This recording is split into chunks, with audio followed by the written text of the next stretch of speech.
Hello!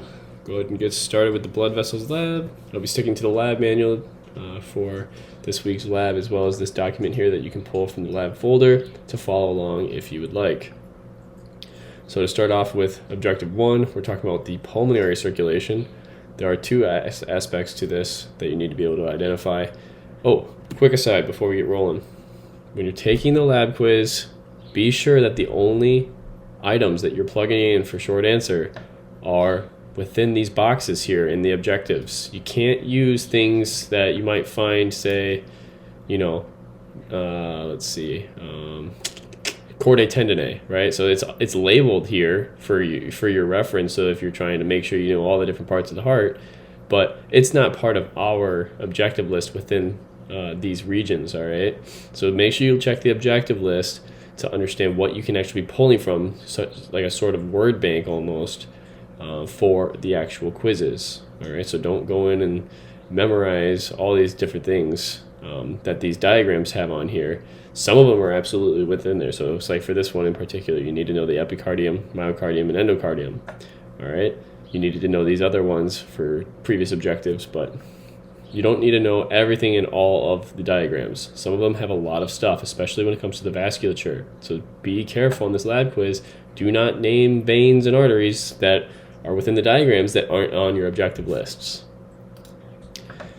All right, so pulmonary, trunk, and veins. We can actually go back to page 45 for a nice visualization of this. Coming from the heart to go to the lungs, we have our pulmonary arteries going away from the heart to the lungs. And then coming back to the heart from the lungs, we have pulmonary veins. So when it comes to the pulmonary circulation, think lungs. And so everything's going to be named accordingly. Pulmonary artery, going away from the heart. Pulmonary veins coming back to the heart. Then we can talk about the aorta, and we can actually go on to page 49 for that. We have a nice visualization here. We have our aorta going up, so that we call that our ascending aorta. And then our descending or going down aorta. All right, so ascending and descending, where it actually bridges between those two, it's called the aortic arch. All right, but before we actually get into all of that, we have this breakage off into coronary arteries, all right, left and right. You don't need to know left and right, just know that they're called coronary arteries. They're going to go supply the heart with blood. And then the veins, the cardiac veins, are going to be bringing blood back from the heart. You don't actually need to know that one for this week. We learned that last week. But you do need to know that these are coronary arteries coming off the aorta here. And then from the aortic arch, we have some branching points as well. All right, so we can name these based off of the regions that they're supplying or running through. All right, so the first region is called the Brachiocephalic region. All right, so this brachiocephalic is when you hear brachio, think of the brachii, biceps brachii. So we're going to the arm here, and the cephalic is neck. So it's kind of like this region that's going to be branching off into the neck and the arm. All right. So let's see here. On this diagram over here, you can kind of see this would be the brachiocephalic trunk. All right, so we can actually go ahead and label that. We'll go ahead and label it brachiocephalic artery. There we go. All right, so this is our brachiocephalic artery coming off of that aorta and branching into what will eventually branch into the neck region, cephalic, and in the arm region, brachio. We also have this other region branching into the clavicle region, so subclavian is what we're going to call this one. All right, so from the brachiocephalic, it's going to break off into your common carotid and then your subclavian. So subclavian is going toward the collarbone region. And so you can actually visualize this best on the left side here. So we don't have an arrow going right here, but instead we're going to put it on the left side here. So this would be your left subclavian. But we're going to actually just leave it as subclavian for the quiz. So you don't need to know left and right here. Just look at the box when it comes to your objective lists, and that's what you'll be quizzed on. You don't need to know whether it's the right or the left unless it says otherwise. So in our scenario with this subclavian one, we do need to know the left one. And basically, in this scenario, we're going to be just labeling it as left subclavian here and right subclavian here, with the diagram having extra compared to what we need to know for our quiz. All right, so subclavian artery. And you know, if it's showing a picture kind of like this, what you're looking at here, and then I have a box here and I have it pointing to this and I ask you, what artery is this? And you just say subclavian, you got the credit. You're good to go. As long as you didn't say femoral or something way off, if you said subclavian, I'm going to give you the credit for that. So you're good to go on that. All right. And then, so we branched from our cephalic region into the subclavian, but then we have this other one going up here too. We're going to call that the carotid region. So you can hear a lot of movies and stuff saying, go for the carotid or go for the jugular. These are two regions that are supplying the brain or bringing blood back from the brain with a lot of vasculature. All right, so this is going to be our left common carotid. So left common carotid. And we would have a right one over here as well, but we're actually going to leave that for right now. So far we've labeled 3 things off of our aorta on this diagram, being our brachiocephalic, subclavian, and common carotid. Next, we can kind of move down a little bit to our thoracic aorta. All right, so we have our thoracic aorta right here kind of going down. And so this is going to kind of continue branching on even further into the abdominal aorta. All right, so we can actually label our abdominal aorta here. And so you can kind of see it would be branching down. This region here behind the heart would be kind of where that thoracic aorta is, kind of supplying the thoracic region. And then kind of going down more toward the abs, we have this region right on the main vasculature here, which is still part of the aorta. So we're going to call that the abdominal aorta. Abdominal aorta. Okay, so there's that one. And then another one that we can label here, kind of in this same region, that is going to start branching off of all of these. Before we move even deeper, we can kind of label these right here, the external carotid, all right, and then internal carotid, because those are part of our, I believe they're part of our, oh, actually, maybe they're not. Oh, yes. So, sorry, they're a part of Objective 3. I went ahead of the game here, sorry. I'm still in Objective 2 technically here.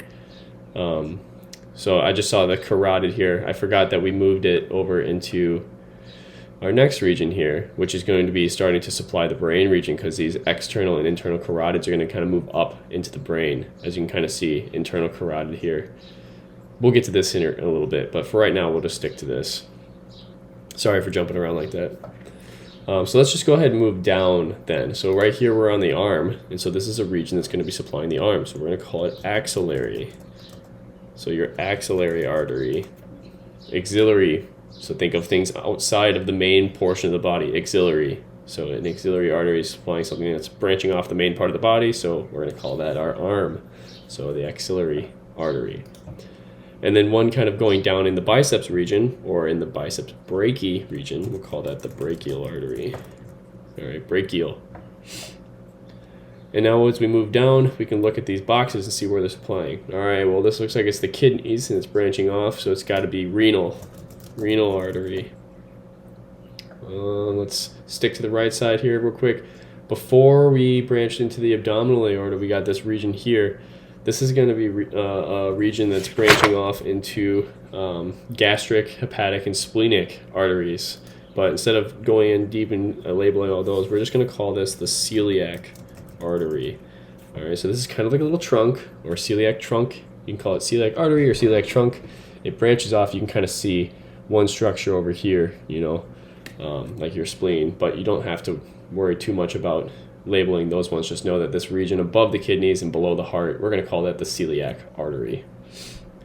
All right, and then we have this region kind of below the kidneys. It's kind of jumping off. You can kind of see it spreading out. If you think about this anatomically, this little guy spreading out here, let me zoom in a bit. You can see this little artery spreading off here. This is kind of where your intestines would be. All right, so this is going to supply the mesentery. And this is the higher one of the two, so we're going to call it the superior mesenteric artery. Just call it superior mesenteric. All right, and if we look at the lower one, this one here is going to be our inferior mesenteric. So this one that's branching off a little bit lower. So supply the higher parts of the intestines, probably more so the colon, and to supply the inside more so probably the small intestine. It's mostly just all of it, but regardless. Then going back, we can look at our arm again. So we went into the axillary and then the brachial artery, and then we branched off into two different ones. This most inside one is going to be lining up with the ulna, so we're going to call it the ulnar artery. And for this one over here, we're going to be looking at it differently. Look, his hands are different. So this is anatomical position, so we know that the ulna is lining up here. This is not anatomical position. His hand has pronated. So this one is going to be flipped. So if over here, our ulnar is over here, and our radial, or our radius for our bones are right here, radius, ulna, we flipped it, so that means that the radius has to be on the inside now. So you just got to pay attention to the, the anatomical positioning here. So radial artery. If I could spell, there we go. Thank you, autocorrect. All right, and now we start branching into some lower body stuff. All right, so we're going to call this one the common iliac. So this is supplying kind of that iliac region, the hips, right? You think about your iliac of your hips. It's going to be right around over there. And then we have a branching point here. This branching point is going internal, right? External, internal. So we're going to call it our internal iliac.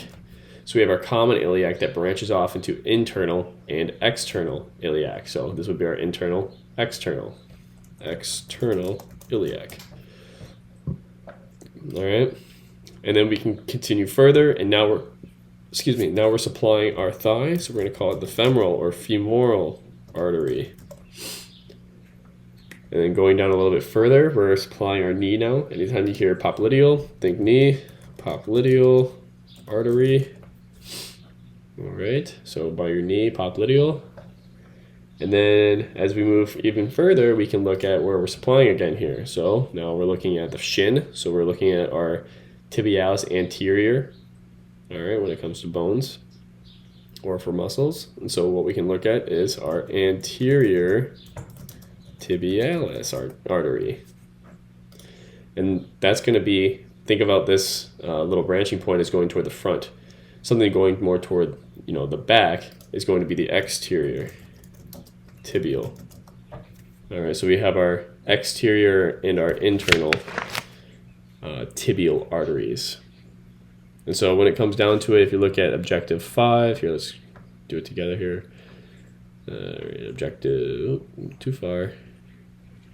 We did our femoral artery, and then we did our popliteal artery, and then we had our posterior and our anterior tibial arteries. So I'll change this to posterior. Posterior. It's pretty much the same thing. You can say posterior or exterior, but your lab manual says posterior, so I'm going to leave it with that. So your posterior, more toward the back. This is in the front. All right, this is the back, this is the front. So anterior, posterior. It will be very obvious, just like your lab manual is for when it comes to the veins and arteries. And now for our foot, we only need to know one. So just think of dorsiflexion when it comes to muscle movement, and pedis, pediatric, or peds doctor can be pediatric, also podiatrist. So pediatrics more children, so don't get confused there. Sorry to confuse you. A podiatrist or pedis, anytime you think of pedicure, so you got manicure with your hands, pedicure with your feet. So dorsalis pedis, that's going to be your foot. So dorsalis pedis artery, dorsiflexing your foot. All right, so that's your arteries.